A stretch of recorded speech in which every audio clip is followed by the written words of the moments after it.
Why do I see turbans on some of Tommy Robinson's marches and Sikhs quite well represented sometimes in Nigel Farage's ranks, when to an outsider possessed of oodles reserves of white privilege, it's obvious to me that just because they're going mostly after Muslims today, it doesn't mean they won't go after Sikhs tomorrow. A minority of the Sikhs and those who join Nigel Farage are Islamophobes.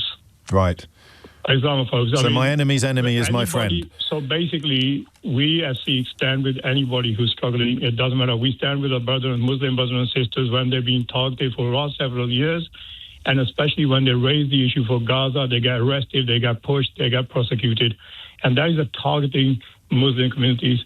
And those same Sikhs now who are on the far right have very hard time to defend when now we will be targeted. And it's like you said, they came for them, then they come for us. But we somehow have a lost few people in our community who joined the far right to express their Islamophobia. Right. That's all it is. It's that simple. And now it's our turn to be labelled. And this is what I want people who joined Tommy Robinson and Farage to come out and walk away in solidarity for the country, to make the country great again. We need solidarity. Solidarity needs to come from every quarter, including us. So it is not a one community against the other. It's this ideology that people are following. It's a racist ideology. What would Henry want? Would he want his murder to be turned into an opportunity to hate all migrants or to attack immigration?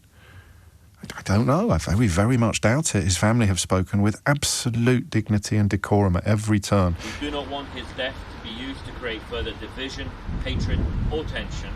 We want his story to make our streets safer for everyone. As the case C for the prosecution summed up in court, this is not a case about Sikhism, this is not a case about racism, this is a case about murder. But of course some people want you to forget about the fact that justice has been done and has been seen to be done, and want you instead to focus on some mythical persecution of white people. Henry's family have responded to this in just the most extraordinarily dignified way. But I suggest the rest of us respond to this with pure, cold rage. We need a change in culture. Enough of anti-white prejudice. A promotion of the idea that white lives matter just as much as black lives.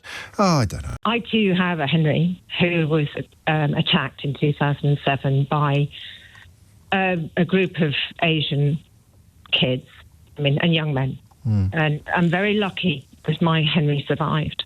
He survived 7 blows to his head with a hammer. Good Lord. We too were at the centre of inflammatory racial tension and media attention. And it went on for some time, and it is really what inspired me to get involved in politics after Brexit. Right. And people like Nigel Farage tried to pour petrol on a very, very dangerous situation. Nigel Farage is the most irresponsible politician in Britain right now, and it's sickening to hear him want to pile up this anger and dangerous reality that will unfold because of his words. And we saw it with the poster 10 years ago. The breaking point he's poster. He's done it again today. Exactly. And that's what he wants to achieve. He goes around stoking grievances, trying to get people angry. And the last person and the last people he's thinking about are victims. I'm one of those victims. My family have lived through this. How dare he pour flames on that and bring all of this back?